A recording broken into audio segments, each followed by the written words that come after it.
switch any? No. Thank you very much, Ben. Dear DDG Rema Fostin, dear colleague Belen, Ambassador of the EU, dear members of the organizing teams of Green Protector and Young Volunteers, and dear partners and colleagues, good morning all together. It's a pleasure to be here with you today, this morning, for this post-COP27 dialogue on the next steps to achieve climate goals at the national level.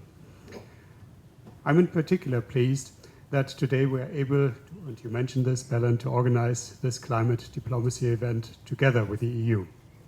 Both the EU and Germany provided support for youth participants to actively take part in the COP27.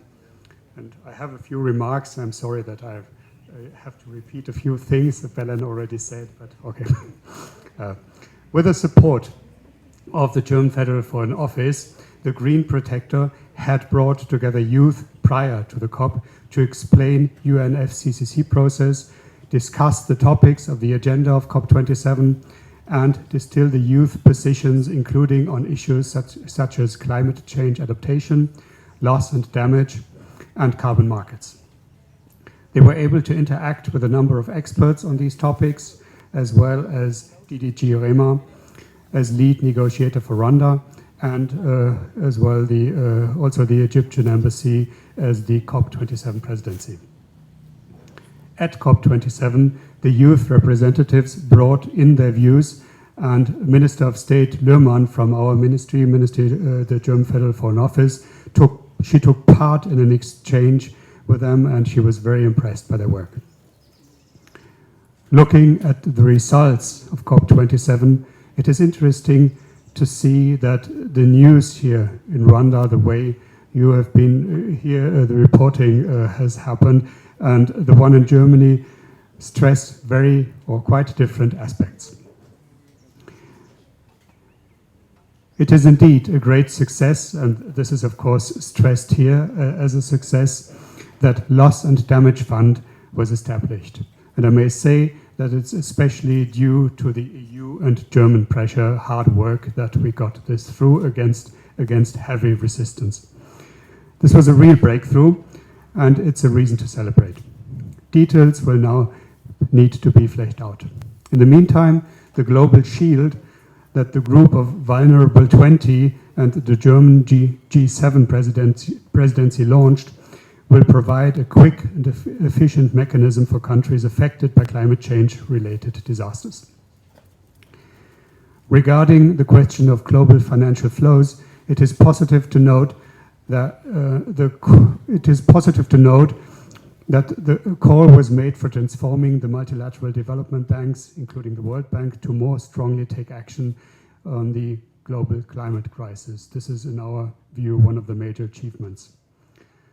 However, and you mentioned it already, Belen, at the COP27, we collectively failed to agree on ambitious mitigation targets, including gradual exit from all fossil fuels. Big emitters and countries that are relying on fossil fuel exports prevented this, unfortunately.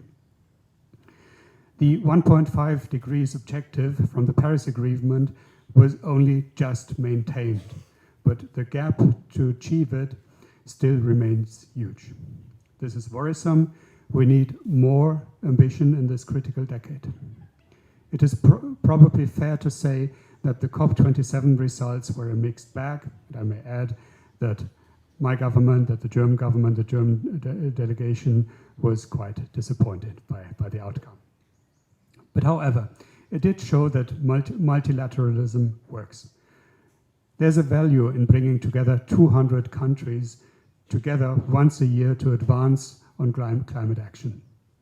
A number of climate action initiatives were also launched at the COP27.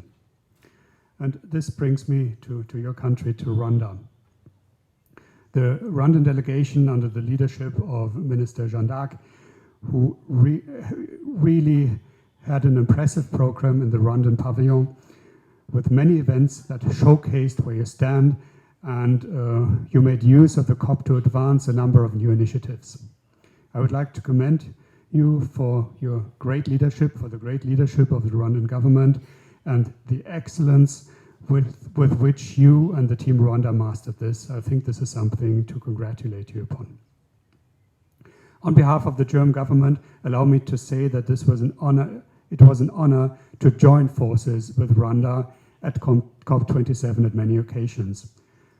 Our development minister, together with the Minister Schulze, together with Minister Jeanne d'Arc, Minister of the Environment, for the launch of the NDC facility and the signing of a climate research cooperation, as well as an event on female leadership in climate finance.